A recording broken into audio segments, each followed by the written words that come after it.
Well, good morning, everyone. Ooh, jeepers, got the wrong angle. Got a bit of glare. Ooh, sun's coming up.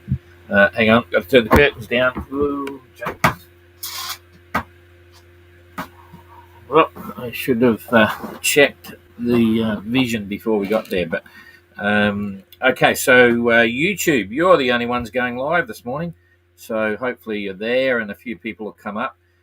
We still have a problem. We use an app called Be Live to do the connections simultaneously with YouTube and Facebook. And for some reason, they're having major dramas with the connection of the system to Facebook. They've been down for well, at least 24 hours, as we know, a bit more than that, and we can't actually use it onto Facebook. I put a note up there.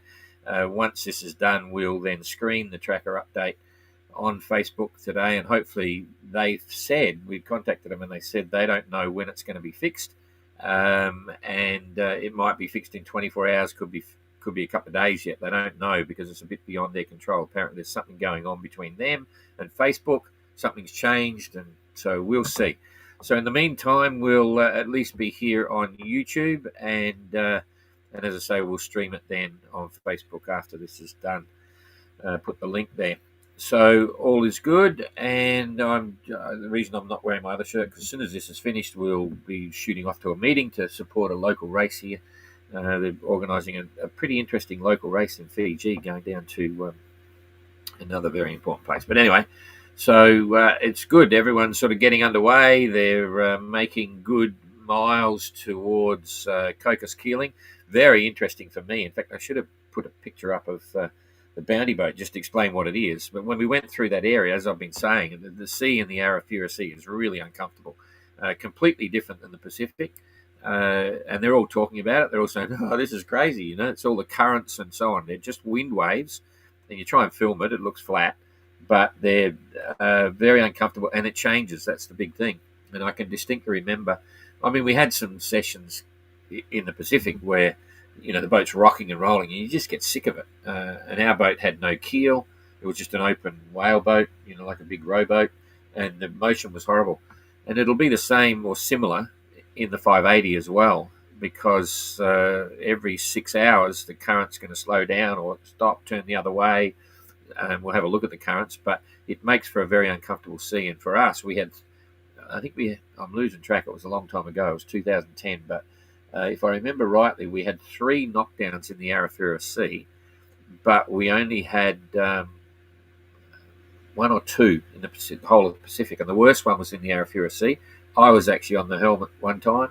It was night time. We just sail along pretty normal, about 2 metre sea or something, and all of a sudden we just had this bloody wallop from the side, and the boat went down, mast went below the surface of the water. I remember when it hit there, and this is an open boat, no deck, no keel.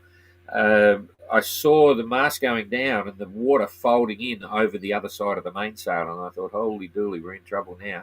I'm screaming to the guys under this little shelter, canvas shelter we had, to life jackets, because when you're asleep, you don't have your harness on, but you always know where it is, so at least you grab it, and if you're in the water, you can put it on in the water. But as it turned out, Chris and I were hanging on the side, like hanging out, to try and keep the boat from going down further, and it sort of held there. And then the other guys, they basically fell on top of each other, and they got back, and we held it so the mast, it didn't invert, and it held it up. But so I'm relating, when you saw that little clip from Kerry last night, it was like, oh, he's looking a bit grim. What's going on here? Has he hurt his back or whatever? He said, no, he's just getting a bit bored with the motion of the boat, and it can be quite hectic. So they're all going through it. Anyway, they're making good speed. That's the main one. So we'll go straight to the tracker now. There's a few people there, and we'll see what's going on. So you're on the tracker, and now I'm getting on the tracker. Okay, so is this the current time? No, I've got to refresh, sorry. It should be showing, as you know, there's a slight delay in the position here, and there's an error factor that we've built in. So no one can use the real positions for security reasons, but here we go. We're coming up. Come on.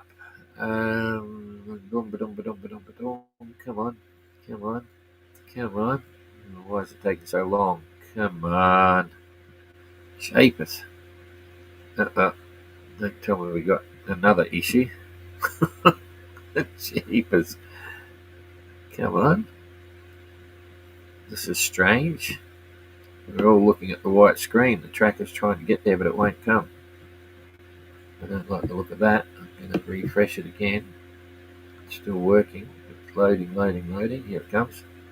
Oh, we don't want that. We want this one. Hey, here we go. Okay, we're in. So, and the times are correct. Yes. Okay. Mark's had a nice ride across the other side. He's absolutely cruising. Spoke to... Oh, that's too fast. Spoke to Gary yesterday. He's had a good time. He's leaving with Ayrton, I think. Okay, so we now just want the wind. Here it comes. They're making good time again. Jeepers. Come on, everything's a bit slow this morning. A bit like me. Here it comes. Okay, so Ayrton's still over there. He's going to leave sometime today. Seeing bits of yellow there, so that means the wind is pretty solid, coming from the southeast. And that's probably, Kerry's, well, in fact, all of them are probably getting 25 to 30, maybe even gusting, 25 gusting, 30, maybe higher. When you see yellow, I always call it 25 to 28, gusting to 32, 33. And that'll be a 2 metre sea probably. This could be maybe a bit more waves coming into the slight purple. No, not quite. No. You can see you just don't get the swells. The swells are killed because of Torres Strait over here above Cape York. You can see the in this kind of breeze you're in the purples, but over here you don't get it. It's just wind waves. The water's not very clear. It's got colloidal stuff suspended, and it's a completely different environment. So that's showing a sea of about 1.5 metres. Maybe touching towards 2 if it's really super windy, and then you mix that up with the currents and things can get really awful. So for here down the back, when it's like this, the back end of the fleet, it's quite calm. In fact, a good solid current will drop the sea state. It brings it down. If it's normally with no current, if it's normally 2 meters, you get a big fast current going with you, and it can have an effect, pull it down to 1.5, maybe sometimes even 1 meter if the current is more than a tidal current. So in other words, by that, if the current is going, behind you for more than 6 hours, so it's a real current rather than tidal, it really drops the sea down, starts to smooth it out. But it gets really nasty when it goes around the other way. So if that's a tidal flow, I'm just going to push it forward every 3 hours here. You can see it's, I think we can go up one more maybe. Yes. Okay, that was 3 hours. There's another. We'll push it another 3 hours.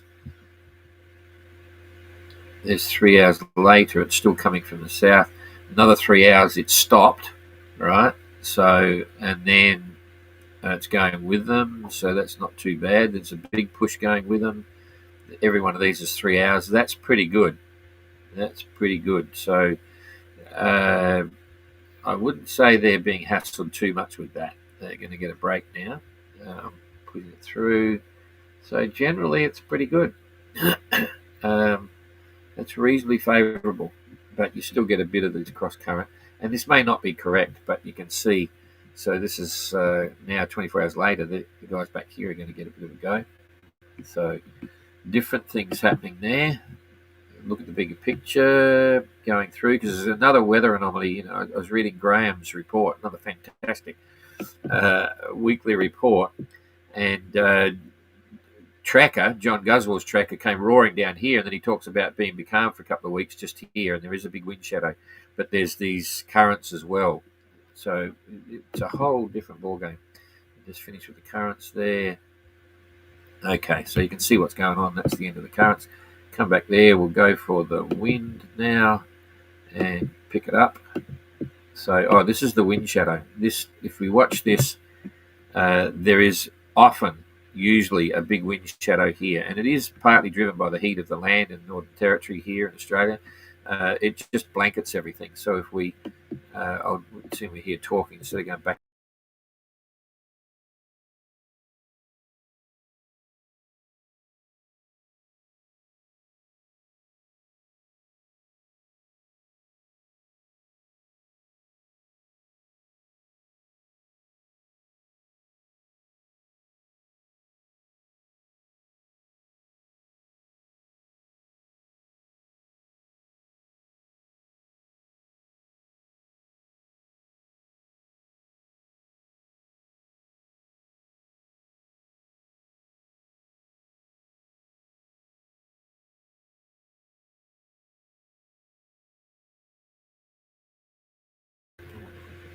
Camera's on. Why did that come on? Maybe you haven't been looking at me. I might come back and have a check. See if there's any comments. Oopsie. What's the oopsie? Hang on. Something's happened here. Not sure what it is. Boom, boom. We just lost the tracker. Okay. Was I just someone passed a message? Did we lose something there? Still rather bit. Okay, we just lost the tracker. May experience. Oh, jeepers. Okay. I'm going to pick up the tracker again and see how it goes. I've got to share the screen. Sorry about that. This will take 1 minute. The screen. Here we go. Tracker. Boom. Share. Boom. Have I got the tracker back up? Back over here. Yes, the tracker's there.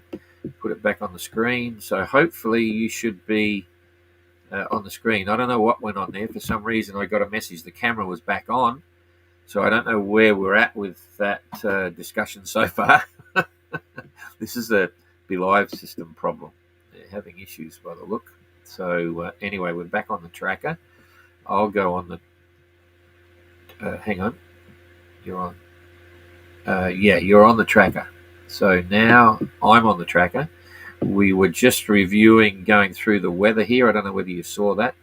Here, the tracker's...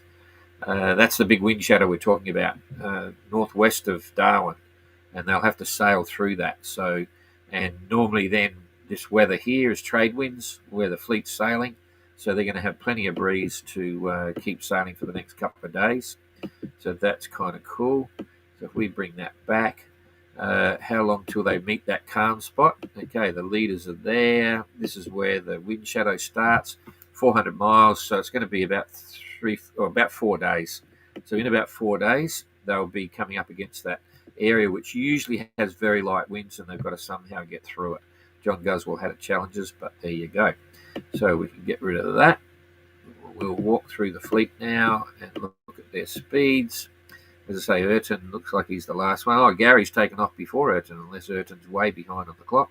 He is. So Ayrton's underway, but his tracker, we've been having trouble with his tracker. Gary has now given him one of his spare trackers, right? So Gary, everyone had two, but Gary's on the last leg to Darwin. He's officially out of the race now because that was the stop of that section, but he's having a cruise down to Darwin now. So, and Ayrton's picked up one of his trackers, but I'm not sure which one he's got on. So we'll sort that. Anyway, so Ayrton is out there. Gary's been doing 5.5 knots.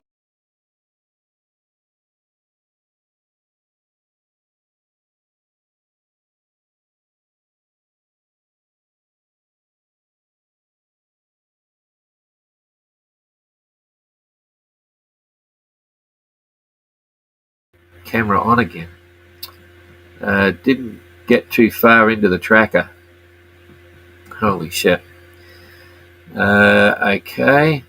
The tracker's gone again. There's something going on with their system. Okay,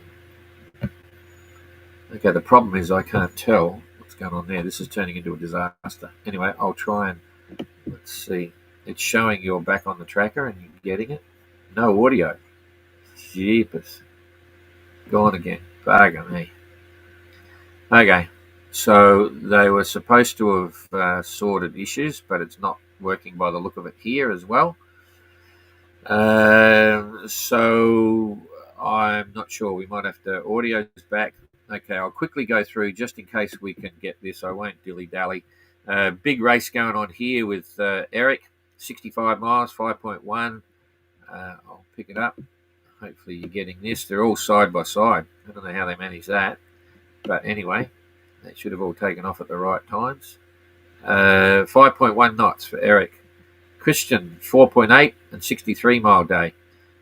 Josh, 5 knots, 67. Oh, that's since they left. Jasmine, 67. So the mid pack there is doing really well. Jacob up here has got 5.4, 119 mile day. And Adam is 122 mile day. So that's looking pretty good. They're making a break for Peeler, but how far? Peeler 6.2, 122 mile day, and Dan is 6.1, 6.1 and 118 mile day. Kerry 6.5, 113 mile day. And Renault still out in the lead, 6 knots, 130 mile day. Kerry's doing faster speeds at the moment, 6.5, but didn't get anywhere near the daily run. Renault pulled something out of the hat, did 130, so that's looking pretty good. I think we're pretty covered on that. I have no idea whether we're still transmitting or whatever. But anyway, they're doing okay. I think that's all we need to go there. So it's a quick look at the tracker, and I'm back here, and it says I'm back, so hopefully you got that. All right, what I was talking about here, we just sent out before we get there. I'll just show you an example. Hang on a sec, if I hit that. This is an example of the one section of the plans for the 580. If you're building a 580, you actually get plans to build your own mast. You can fabricate all of the fittings on the mast out of stainless steel plate, right? And you can buy your own mast section and build your own mast. This one is a section out of Poland, which is approved. So you can buy your section, get your mate to weld up this is the gooseneck, and do all the tangs on the mast. It's all pretty cool. So you don't have to use a Selden rig. You can build your own anywhere in the world. That's one interesting thing. This is the boats. This was just to remind me, we've in the builders update to all the builders that we sent out. We've now allowed we're boats for sale listing. So the way that's going to work, I'll explain it in a minute. That was just to remind you about that. And this was just the builders. There's great builders going on. So I'll come back here. The way it's going to work, I'm concerned that some of the resale of the boats was a little bit lower than what I believe was fair and reasonable. I suppose fair and reasonable, the best you can expect if you've got a pretty good boat that you put up for sale is to at least get all the cost of your materials back, right? So if you've spent, X amount on all your materials, your glass, your resin, all your fittings, your mast, your sails, your blah, blah, if you can go and have a sale for a year or two and then get your money back out, that's fair and reasonable. But some of the boats have been going for salvage value, or one in particular, which was a sad story. And part of that was because not enough people knew it was for sale. So we're going to set up a system on the website, Class Globe 580 website, where it'll list every 580 that's for sale, and it'll have at least one or two photos. It'll have contacts to the owner, and it'll have the basic inventory and a link to the builder's blog and so on. So there'll be a resource there. So if you want to buy a boat, you can go straight there. You can look at what's going on, and you can then contact the owner direct. The owner of the boat can also list it with a broker and do whatever he wants. To list it on the website, it's going to cost €100 because I've got to pay Rob to set up the page and manage it on the website, and it's going to take time and bits and pieces. So €100 is not a big deal. We have no commissions. We're not involved with the sale process. But the other thing that I'll be doing is that by doing that, when a builder is selling the boat, I can give them my honest opinion on two figures. One is what I believe they should be asking, because some boats are going to be more popular than others when they come up for sale, for various reasons. Maybe it's a beautiful build, maybe it's got a good history, maybe it's hardly been used, whatever. Others might have sailed around the world and blah, blah, blah, so it's maybe not as blah, blah, blah. But I'll tell the builder what I believe they should be asking for the boat, and then I'll tell the person who owns that boat what I think it'll probably sell for, what's fair and reasonable. So at least they get a perspective, because I know what it's worth. I know how much involved with building. I can tell a good one from a bad one, and there is no bad ones, but some people might spend a day doing the paint job. Other people might spend a week doing the paint job. But do you, as the buyer, need to have the fancy job, paint job, or whatever? So it's all relevant, and the whole objective of that is to make sure that at least people know it's for sale, and there is a comparison with what's going on, and you can see where there's a good buy versus maybe one that's asking too much or whatever. But at least people know, and to encourage people. This is the funny part. I was talking to James. How are we going to make them do it? They won't do it. So what we're going to do, graft and corruption again. If you don't list your boat for sale on the website, right, that's fine. But the person who buys your boat, if they ever want to come and register it with the Class 580, because you have to do a transfer and change the official registration and blah, blah, blah. they're going to be charged €150 for not having your boat listed. It was very funny. So yeah, when you're selling your boat, it's going to cost you $100, but it's all got to do with trying to create reasonable prices for the boats, and I think that's the best we can do. After that, if you're a buyer, you want it as cheap as you can get, but that's up to you and the owner. But at least we've done our bit to make sure the news gets out, and we'll look forward to that. It's going to take about, I think we said in October, 1st of October, it comes into effect. And you're not compelled to do it, but as I say, we will charge the person who buys your boat $150. So don't think you're saving money by not saving $100 to not do it. Anyway, and then and honestly, if a person buying the boat or is interested in buying the boat and they contact us for an opinion, I'll give them an honest opinion, remembering that I've given the seller an honest opinion on what I think it's worth as well, and I won't get into what they should offer, and we're not becoming a broker. But I will explain the value that is actually in the boats, because a 580, as you know, it's not cheap, but it is cheap. It's cheap compared to a lot of other things, but it costs. Anyway, enough of that. And we went through the builder's updates. So anyway, if you want to read the builder's update, it won't be there yet, but all of the builder's updates for the 580 are actually on the Class Globe 580 website. And we talk about everything from events to modifications and new rules for building, blah blah blah, and they go right back to the very beginning when we were forming the whole concept of a one design class. So you can actually read them all, and that one that went out last night will probably be up in the next few days. Rob will put it up, and you can have a read of that as well, and you'll see what we're saying. But yeah, I like that. If you don't put it on, whoever buys your boat is going to pay the 150 instead of the 100 that you would have paid. On that point, we talk about entry fees. Entry fees in the events. This is to builders, and I'm nearly finished. I'm not waffling too much, I hope. The entry fees in events have skyrocketed. Doubled in price and blah blah blah. And there's a reason for that, because they were token gestures in the past.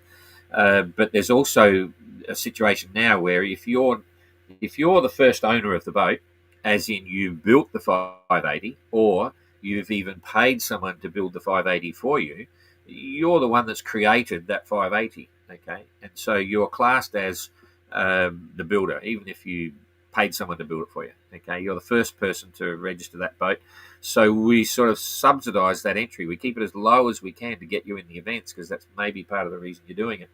But if someone comes along and buys the boat, right, we have a new supplement, and the supplement is your non-builder. If you're non-builder, you've got to pay an extra few €1,000 to enter the MGR and even the Transat and so on, because that means effectively we're not trying to rip off people who buy a boat, but when you buy a boat, you've saved a lot of work and effort and this, that, and the other, so you're going to pay the proper entry fee. But those that are building and struggling and torture boarding and all that sort of stuff, we still want to help you, so we're trying to keep your entry fees as low as we can. Sounds like as if you can look at it two ways. Oh, great. The builders, the first time in, they're getting a discount, or call it what you like, encouragement to build their boats and enjoy the event. Those that are buying, you're just paying the normal entry fee, and we've done that with a supplement. So there's method in our madness, because effectively going forward, Jane and I never get paid, but we're happy to support everything, and we'll keep doing that forever as long as we're here and breathing. Touch wood. But we want to make sure that it can run well into the future. Now's the time to make sure it's not, we're not pouring too much into the events in the future and things like that. So all good.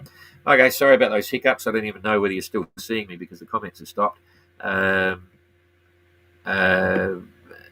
yeah, so thanks for all the comments there about trying to keep it going. I'm just going to do a quick scan. G'day, got your face at YouTube. Hope this helps the algorithm. Oh, thanks. Still rather. Oh, that's an interesting story about. Anyway, I won't go there. No, something else. Anyway, still rather be in the 580 when breaking apart. Sail GP. Oh yeah, there's some classic crashes there, eh?